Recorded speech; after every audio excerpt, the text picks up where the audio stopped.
The summer of 1967 was a strange time to be an American. Cities were burning. Young soldiers were dying in Vietnam. But walk into the right neighborhood, and you would find something completely different. Families living their best lives, new houses with perfect lawns, 2-car garages, and parked in those garages, some of the most interesting vehicles ever built. One of them was a station wagon with the heart of a muscle car and a glass roof that let you watch the sky roll by. This is the story of the 1967 Buick Custom Sportwagon 400. A family car that made absolutely no sense, and somehow made perfect sense at the same time. To understand this car, you have to understand America in 1967. The country was riding a wave of prosperity that seemed like it would never end. On April 21st of that year, General Motors celebrated building its 100 millionth American-made car. Think about that number. 100 million cars from a single company. GM was so dominant that the government was worried about breaking it up as a monopoly. Gasoline cost between 25 and 40 cents per gallon. Nobody cared about fuel economy. Nobody even thought about it. You filled up your tank and went wherever you wanted, whenever you wanted. The American economy was a machine that just kept growing. The families buying new cars in 1967 were not like families today. More than 90% of American women were married, up from 80% in 1940. The average couple had 3 or 4 children. Home ownership had climbed from 44% in 1940 to nearly 62% by 1960.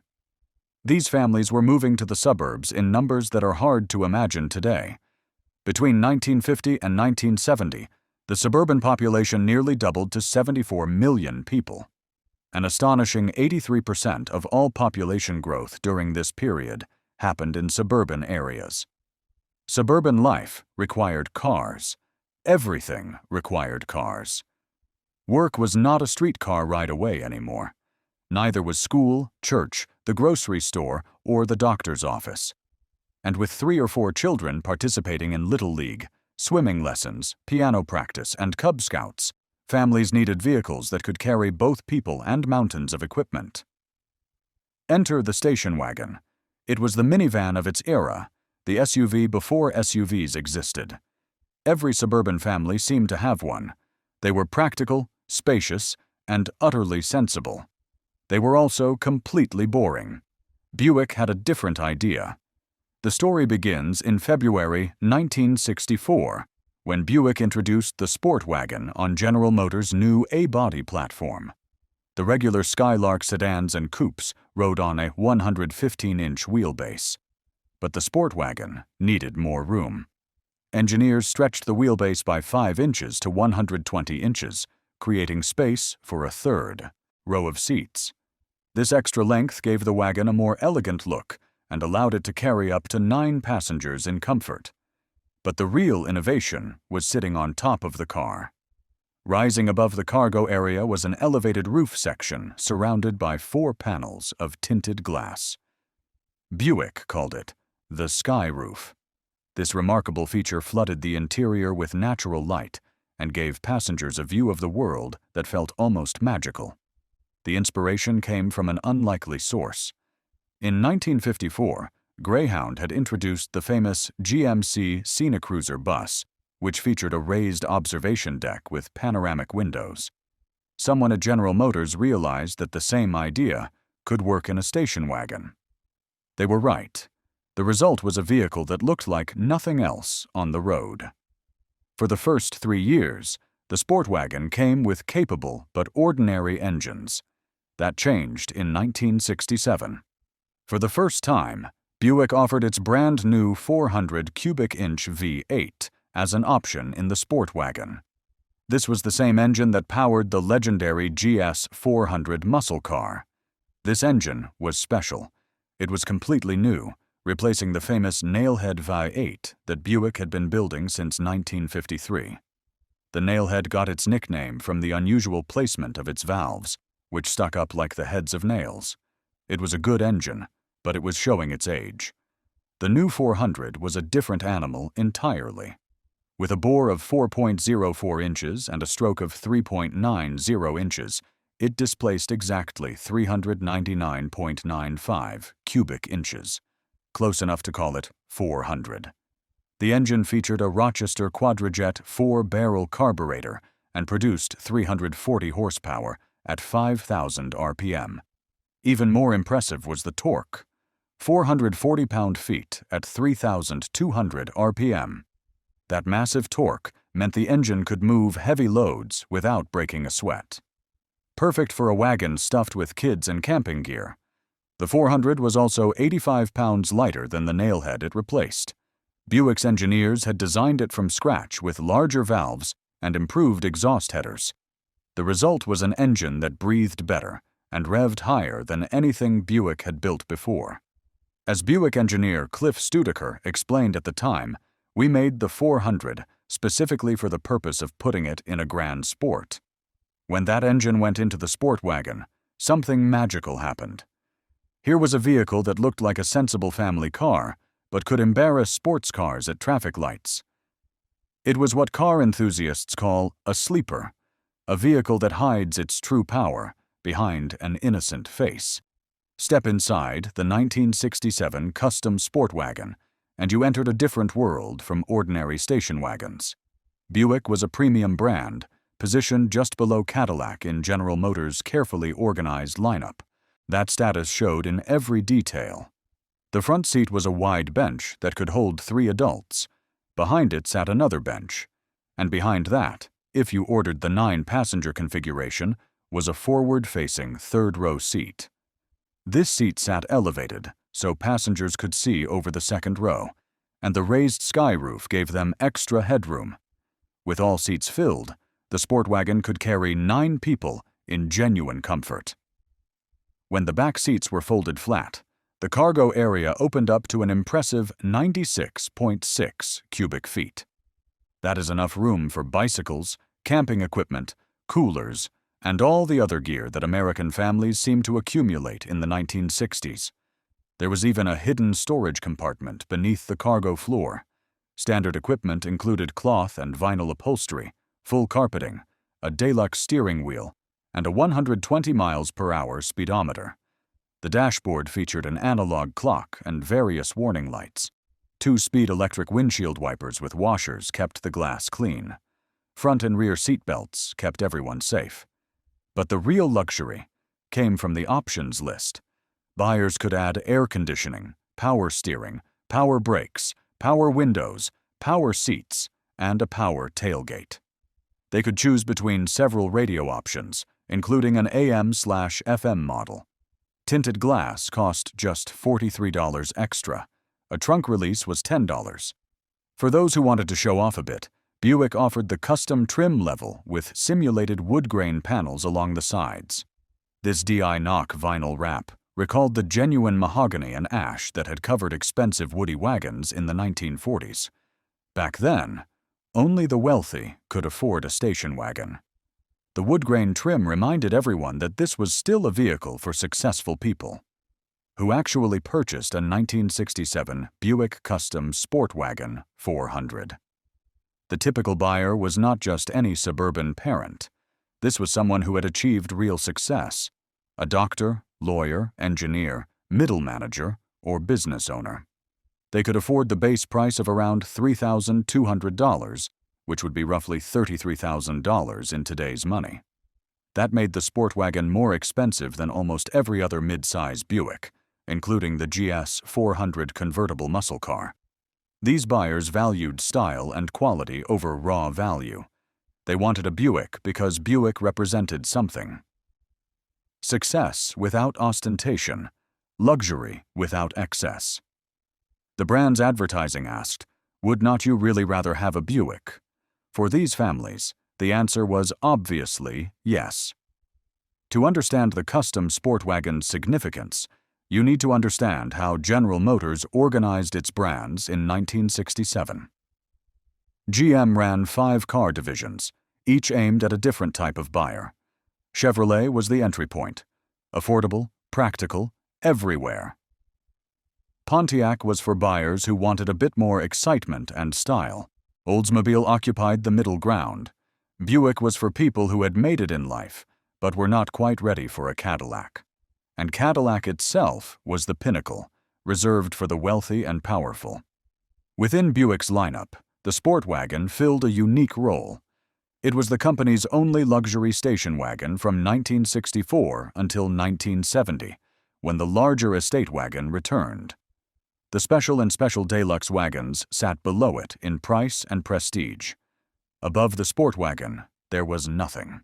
At least not in the wagon world. This meant the Custom Sportwagon had a special responsibility. It had to represent Buick's premium image in the station wagon market. Every detail had to say Buick to anyone who looked at it. The 3 venti ports on the front fenders were classic Buick touches, decorative vents that had been part of the brand's identity since 1949. The sweeping body lines, the quality of materials, the refinement of the ride. All of these had to meet Buick standards. Only one other GM wagon shared the Sport Wagon's distinctive raised roof, the Oldsmobile Vista Cruiser. GM reserved this special feature for its 2 premium brands, reflecting their higher status in the company hierarchy. The Vista Cruiser consistently outsold the Sport Wagon by about 50%, making the Buick version rarer even when new. The 1967 model year was particularly important for the Sport Wagon. Several things came together that year to create something special. First, there was the new 400 engine. For the first time, buyers could order their family wagon with genuine muscle car power. This transformed the Sport Wagon's character completely. It was no longer just a practical vehicle. It was now capable of genuine performance. Second, 1967 was the year the federal government began requiring new safety equipment.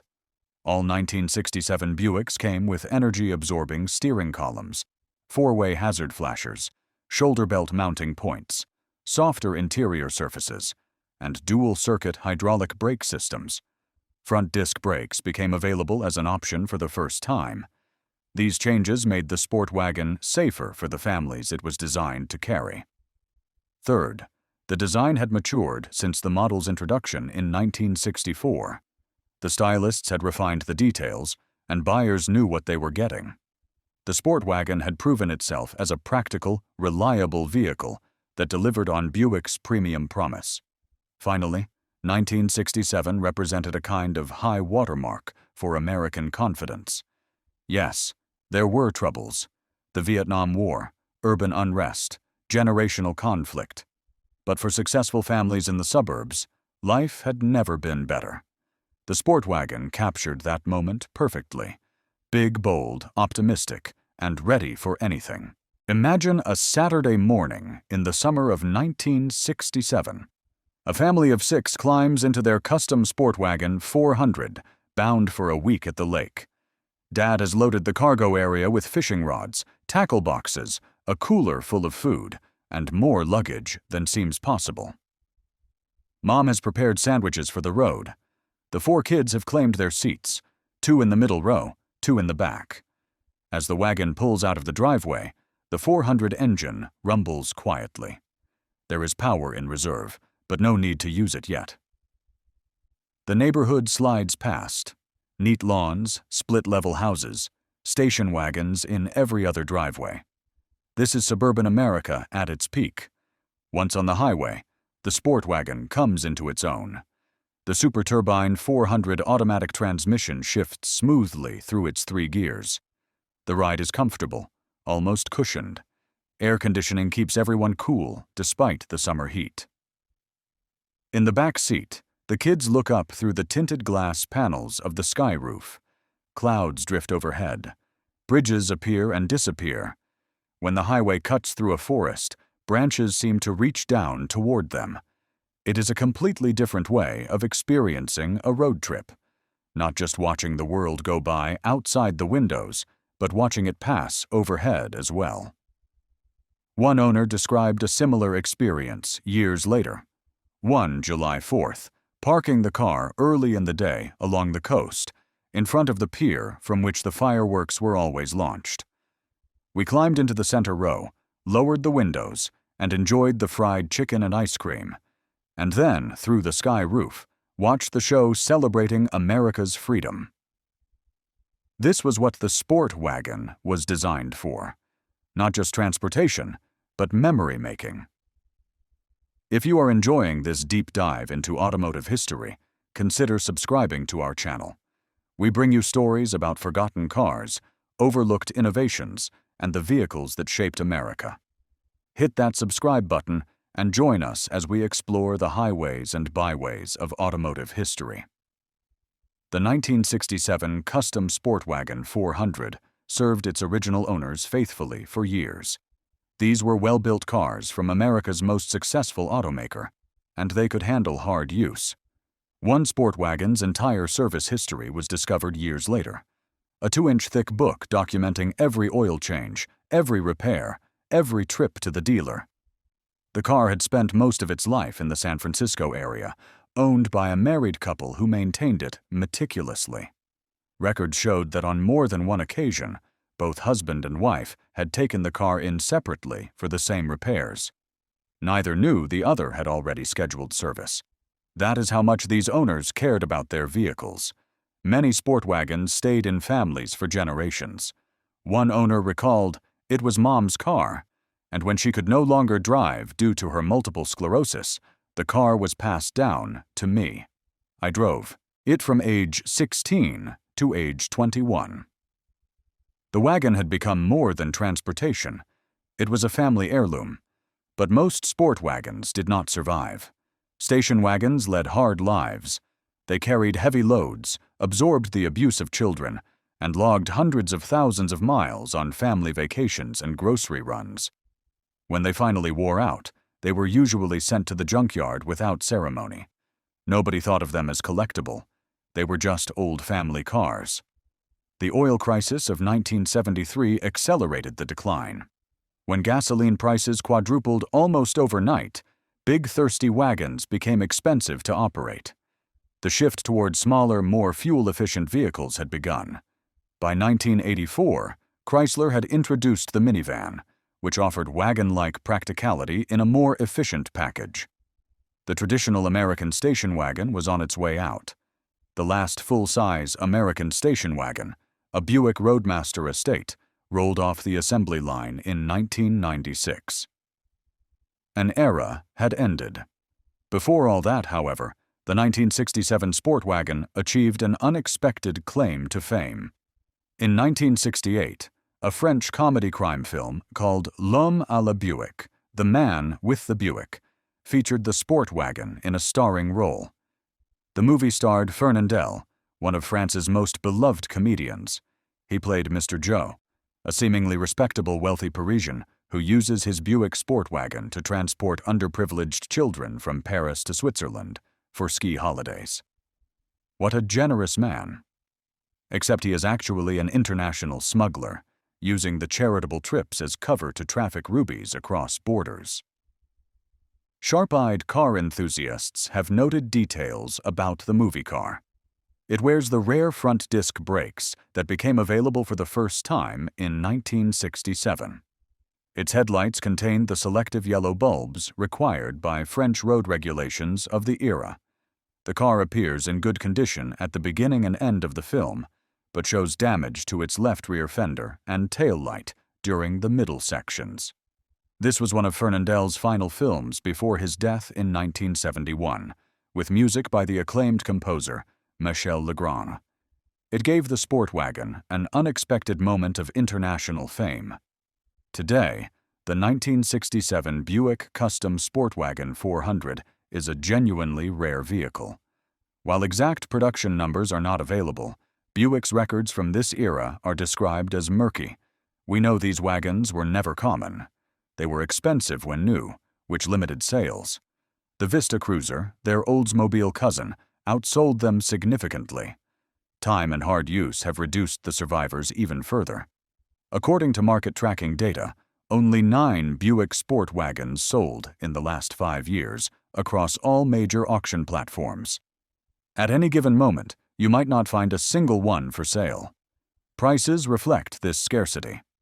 A 1967 Sport Wagon 400 in good condition sells for anywhere from $12,000 to $33,000, depending on originality and quality. A pristine, matching numbers example with documentation could bring more. In March 2022, a silver Sport Wagon 400 with 87,000 miles sold at auction for $23,000 after attracting 21 bids and more than 21,000 views. These prices make the Sport Wagon an interesting proposition for collectors. Comparable muscle cars from 1967 often sell for $50,000 or more. The Sport Wagon offers similar engine and drivetrain components, sometimes the exact same parts, for considerably less money. A trend has emerged among enthusiasts, converting Sport Wagons into full GS 400 tributes. These builds add the GS hood with its distinctive scoops, red pinstripes, rally wheels, and dual exhaust. One such project, documented by Summit Racing, started with a factory black-on-black 1967 Sport Wagon purchased in Nebraska. The owner sourced a numbers matching 1967 GS 400 engine and Super Turbine 400 transmission from Minnesota, rebuilt them to original specifications, and created what he calls the ultimate sleeper. "When have you seen a muscle car wagon?" asked one dealer listing. The answer is almost never, which is exactly the point. The 1967 Buick Custom Sportwagon 400 represents something that does not exist anymore. An American station wagon with serious power, real luxury, and innovative design. It came from an era when General Motors was the world's largest and most successful automaker, when gasoline was cheap, and when American families believed the future would be even better than the present. Modern SUVs have borrowed some of the Sport Wagon's ideas. Panoramic sunroofs, which have become common in recent years, echo the sky-roof concept from 60 years ago. Family haulers with powerful engines are nothing new. The Sport Wagon 400 proved the concept in 1967. But something has been lost as well. The station wagon was honest about what it was, a car stretched and modified to carry more people and stuff.